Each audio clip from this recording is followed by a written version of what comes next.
আপোনাৰ বিশ্বাসীজনে চূড়ান্ত বিশ্বাসঘাতকতা কৰিব পাৰে আপোনাক গুৱাহাটীৰ দুটাকৈ চাঞ্চল্যকৰ হত্যাকাণ্ড দুটাকৈ হত্যাকাণ্ডৰ ঘাতক বিশ্বস্ত লোক চৰম নিৰাপত্তাহীনতাত বয়োবৃদ্ধা বিশাল সম্পত্তিৰ অধিকাৰী অনু হাজৰিকা হত্যাকাণ্ডৰ ঘাতক বন কৰা মহিলাৰ কন্যা ৰুবিনা দীৰ্ঘদিনৰ পৰা ৰুবিনাৰ মাতৃয়ে কাম কৰিছিল অনু হাজৰিকাৰ ঘৰত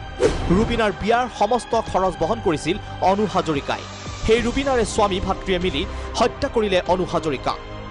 পৰিকল্পনাৰ ভিত্তিত অনু হাজৰিকাক হত্যা সুপাৰি দিছিল ৰুবিনাই ঠিক তেনেদৰে কিছু মাহ পূৰ্বে সংঘটিত হোৱা বেলতলাৰ বৰুৱা দম্পতীৰ হত্যাকাণ্ডৰ ঘাতক বিশ্বস্ত লোক দীৰ্ঘদিনৰ পৰা কাম কৰা হিচাপে থকা পুতু দাসৰ স্বামীয়ে হত্যা কৰিলে বৰুৱা দম্পতীক পুতুৰ বিয়াৰ সমস্ত ধন ব্যয় কৰিছিল বৰুৱা দম্পতীয়ে সেয়েহে সাৱধান হওক আপুনি আপোনাৰ বিশ্বস্তই আপোনাৰ সৈতে কৰিব পাৰে চূড়ান্ত বিশ্বাসঘাতকতা আৰু গুৱাহাটীত সংঘটিত হোৱা এই দুটা ঘটনাৰ পিছত চৰম নিৰাপত্তাহীনতা বয়োজ্যেষ্ঠ কোনো অকলশৰীয়া লোকে যিকোনো অসুবিধাত পৰিলে মহানগৰ আৰক্ষীৰ সহায় ল'ব পাৰিব মহানগৰ আৰক্ষীয়ে মুকলি কৰিছিল 6026901246 আৰু 6026901247 দুটাকৈ হেল্পলাইন নম্বৰ প্ৰবলেম হয় কাইন্ডলি